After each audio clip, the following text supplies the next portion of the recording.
Tanzania tumebahatika kuwa miongoni mwa nchi chache kati ya nchi 54 za Afrika ambazo zinakwenda kushiriki mashindano ya AFCON 2025 nchini Morocco mwezi Disemba.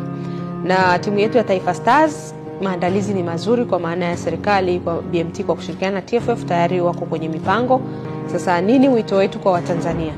Sote tunafahamu kwamba sisi kwanza ni wenyeji wa mashindano ya AFCON 2027 na tulifanya kwa majaribio kupitia CHAN na tulifanya kwa mafanikio makubwa. Natoa wito kwa Watanzania. Kwanza tuende kwa ajili ya kuishangilia timu yetu ya Tanzania. Pamoja na dua kubwa tutakayoombea Taifa Stars, lakini pia ni muda mwafaka wa sisi pia kuwaunga mkono Taifa Stars.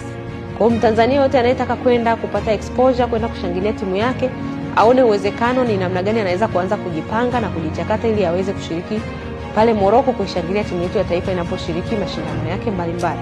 Lakini wito wangu mwingine ni kwamba kwa kuzingatia fursa inayokuja kwenye AFCON ya 27, huu ni muda mwafaka wa kwenda kujifunza na kujionea ni kitu gani tunaweza tukatumia tukaona kama ni fursa ya kutunufaisha kiuchumi, kijamii na kiutamaduni.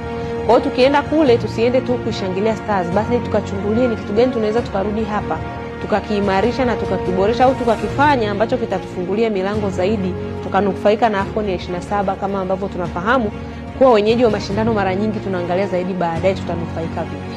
Kwa hiyo ni waite wa Tanzania mwenye nia ya dhati aliyejipanga vizuri wanakaribishwa kushirikiana na sisi kujiunga, twende pamoja AFCON 2025 Morocco. Stars ni yetu, tuipambanie kwa pamoja.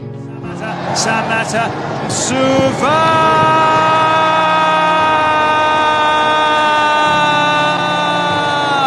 Simon Msuva puts the Taifa Stars ahead.